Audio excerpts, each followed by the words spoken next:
सांगली तासगाव तालुक्यातील वायफळ येथे पूर्व वैमनस्यातून काल सायंकाळी 6 जणांवर धारदार शस्त्राने खुनी हल्ला करण्यात आला होता। यातील एका तरुणाचा मृत्यू झाला असून 5 जण गंभीर जखमी आहेत। वायफळे गावातील बस स्थानक चौक आणि दलित वस्तीत हा प्रकार घडलाय। हल्ल्यातील जखमींवर भिवघाट येथील खासगी रुग्णालयात उपचार सुरू आहेत। उपचारादरम्यान ओंकार उर्फ रोहित संजय फाळके वय 24 या युवकाचा मृत्यू झाला। संजय दामू फाळके, जयश्री संजय फाळके, सिकंदर असलम शिकलगार, आदित्य गजानन साठे, आशिष गजानन साठे ही हल्ल्यातील जखमींची नावे आहेत। या हल्ल्यातील मुख्य आरोपी हा बऱ्याच वर्षांपासून पुणे येथे राहायला असून रेकॉर्डवरचा आरोपी आहे। त्यांच्या तपासासाठी विविध पथके तयार करण्यात आली असून ती आरोपीच्या मागावर आहेत। वायफळे गावात शांतता असून योग्य बंदोबस्त ठेवला असून परिस्थिती नियंत्रणात आहे।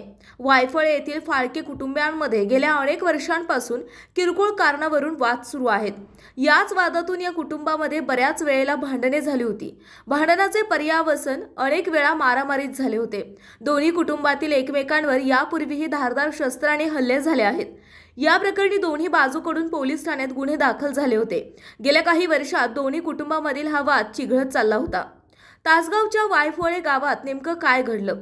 गुरुवारी संध्याकाळी 6 वाजण्याच्या दरम्यान 10 ते 12 जणांचे टोळके दुचाकीवरून वायफळे येथील बस स्थानक चौकात आले। त्या ठिकाणी उभ्या असणाऱ्या ओंकार उर्फ रोहित संजय फाळके याच्यावर या टोळक्याने हल्ला चढवला। त्याच्यासोबत आदित्य आणि आशिष साठे ही त्याच्या मामांची 2 मुलेही होती। या दोघांवरही धारदार शस्त्राने हल्ला करण्यात आला। आदित्य आणि आशिष गंभीर जखमी अवस्थेत बस स्थानक चौकातच रक्ताच्या थारोळ्यात पडले होते, तर रोहित हा आपल्या घराकडे पळून जाण्यात यशस्वी झाला। दरम्यान बस स्थानक चौकात बसलेल्या सिकंदर शिकलगार यांच्यावरही या टोळक्याने विनाकारण हल्ला केला। त्यांच्या खांद्याला गंभीर जखम झाली आहे।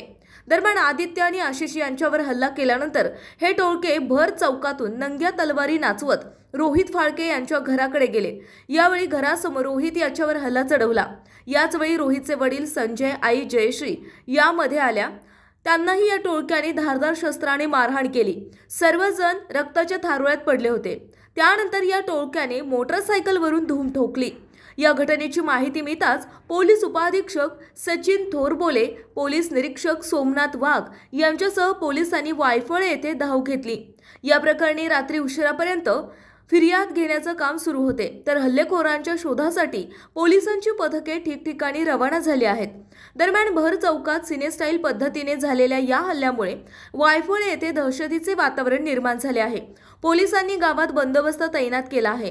हल्लेखोरांच्या शोधासाठी तासगाव पोलिसांसह स्थानिक गुन्हे अन्वेषण शाखेची टीम प्रयत्न करत आहे।